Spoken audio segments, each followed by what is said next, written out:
L'économie mondiale est secouée par la Covid-19, l'Afrique de même. Il faut penser comment redynamiser le continent. La banque UBA a initié un forum par vidéoconférence à laquelle a pris part plusieurs personnalités du monde qui ont partagé leur expérience et surtout dégagé les pistes et solutions pour que l'Afrique ne sombre pas.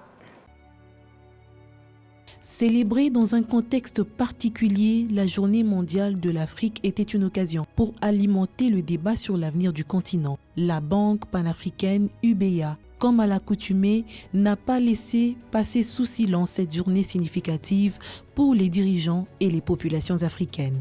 Le chairman a initié une conférence vidéo autour du thème « La croissance, l'emploi, le développement durable dans un contexte des pandémies mondiales ».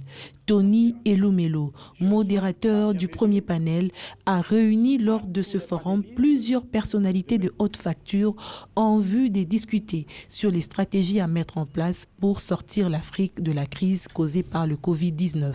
Je souhaite la bienvenue à tous les panélistes de me joindre à cette conversation de UBA 2020 pour s'assurer que le développement économique de l'Afrique est rassuré, et même pendant cette période de crise sanitaire difficile.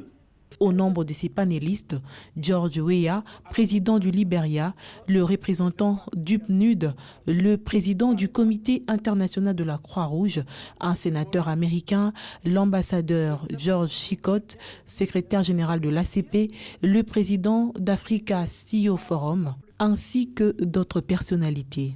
George Weah a à l'occasion rappelé les mesures prises par son gouvernement ainsi que des stratégies en vue de soutenir l'économie de son pays. Ici au Libéria, nous avons mis en place certaines mesures pour assister et résoudre pour les petites et moyennes entreprises, et aussi bien que les grandes entreprises. Et par addition, nous avons aussi fait appel aux banques commerciales de porter aide. Le secrétaire général de l'ACP suppose pour sa part que les actions menées jusqu'ici ont visé à contenir les virus avec un impact négatif sur l'économie de l'Afrique. L'impact a été vraiment négatif et ce que nous pensons faire, nous voulons voir comment nous pouvons appuyer et accompagner et pour pouvoir fournir à la population, pour voir comment ces gens pourront avoir accès et comment on peut les porter d'aide.